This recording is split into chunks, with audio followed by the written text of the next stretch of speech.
বন্ধুরা, চলে এলাম দুপুরের লাঞ্চ নিয়ে। ফাইনালি আমার রান্নাবান্না কমপ্লিট। বৃষ্টি অনবরত পড়ে যাচ্ছে।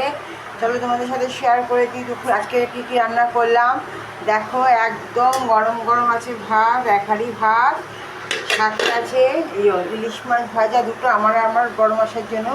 ছেলে তো ইলিশ মাছ খেতে পারে না, তাই জন্য এই আমাদের দুজনের ভাজা আছে। মাছের তেল, ইলিশ মাছের তেল, আর এদিকে আছে আলু আর বেগুন দিয়ে ইলিশ মাছের ঝোল, কাঁচা লঙ্কা আর কালো জিরে ছিঁড়ে, আর সাথে আছে ছেলের কাতলা মাছের ঝোল আলু দিয়ে। এই হচ্ছে আজকে আমাদের দুপুরের রান্না। আর সঙ্গে তো রোজই চাটনি থাকে, আজকেও আছে আমসত্ত্ব কিছু আর টমেটোর চাটনি, ওটা খাওয়ার সময় নিয়ে বসবো। এই হচ্ছে আমাদের রান্না। তোমাদের কী কী রান্না হয়েছে কমেন্টস করে জানিও প্লিজ। ভালো লাগলে একটা লাইক করে দিও, আর যারা নতুন দেখছেন তাহলে সাবস্ক্রাইব করে দিও প্লিজ। টাটা, ভালো থেকো, সুস্থ থেকো, সাবধানে থেকো।